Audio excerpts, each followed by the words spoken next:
Tesla has now fired dozens of employees in Buffalo, New York specifically, just one day after workers at that specific facility announced their intention to unionize. Now, the workers have filed a complaint with the National Labor Relations Board, and considering the National Labor Relations Board is much better under the Biden administration relative to other administrations, they might have a shot at justice here. We'll see. But at the same time, Tesla is also voluntarily recalling more than 360,000 cars that were marketed as full self-driving vehicles, because it turns out they're not full self-driving vehicles. We'll get to those details in a moment, but before we do, here are the details on the firings. In a filing with the United States National Labor Relations Board, the Union Workers United accused Tesla of illegally terminating the employees in retaliation for union activity and to discourage union activity. The union asked the labor board to seek a federal court injunction to prevent irreparable destruction of employee rights resulting from Tesla's unlawful conduct. Now, Workers United successfully organized hundreds of Starbucks workers, or hundreds of Starbucks stores just last year. So they've been down this road before. They have successfully filed complaints against Starbucks with the NLRB. Now, an organizing committee of 25 employees who labeled data for Tesla's autopilot system sent an email to Musk early Tuesday morning of this week with their intention to unionize, and surprise, surprise, then a bunch of them got fired. Now, several of the terminated employees had been involved in labor discussions, and at least one of them was actually a member of the organizing committee.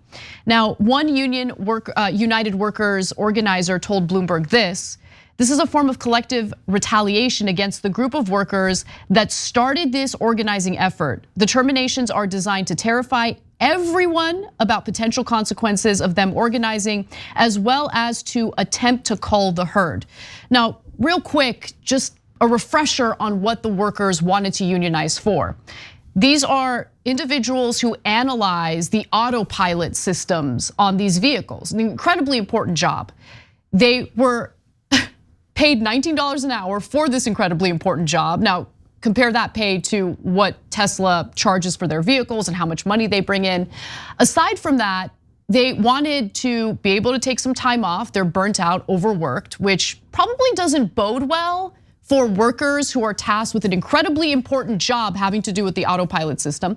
And then the other thing is they're all being surveilled, right? So there's software implemented on the computers that they're using on a regular basis that keeps track of their keystrokes to make sure they're constantly working and that they don't take breaks. And so they want to unionize in order to change the working conditions in addition to the pay. Cenk. So in this case, the workers explain why the layoffs were so extraordinary, different than other layoffs. And it's a very compelling case, right? So they announced that you're going to do a union, and then all of a sudden, a mass layoff of those specific people, including a couple others, but mainly targeting them, it appears. It's not that subtle, but that's the thing about Elon Musk. He's not trying to be subtle, he's trying to be the opposite. In fact, let me tell you about another case. In a bipartisan group of US labor board members ruled in 2021, and remember, bipartisan. Republicans love Elon Musk now, but even the Republicans were like, okay, said that Tesla repeatedly violated federal law in Fremont, including by, quote, coercively interrogating union supporters and firing one because of his activism. Tesla has, of course, denied wrongdoing and is appealing that ruling. And so that, by the way, even that last statement gives you a sense of why this is happening. Musk seems to have made the decision, just fire him. Fire him, fire him, fire him, violate whatever you gotta do. It doesn't matter, we have a ton of lawyers. We'll just drag it out in the courts, right? And the amount of money that we pay to the lawyers will be less than we would pay to the workers if they were unionized and actually had leverage and power and earned what they're actually supposed to earn and can earn for what we charge, right?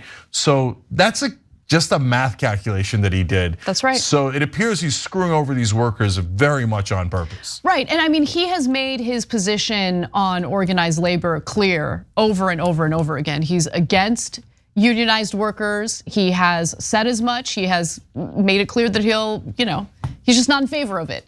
And we all know why that is, right? Especially with a company like Tesla. Workers unionizing means that they have a seat at the table, they're able to negotiate their pay, their working conditions, and how some of those profits are distributed within that company. And he's not in favor of that. Now, at the same time, again, I want to reiterate, when it comes to something that Elon Musk really wants to market his cars on, right? The driverless technology, you want to make sure that you respect your workers, you treat them well, they're not exhausted, but that's not the case here.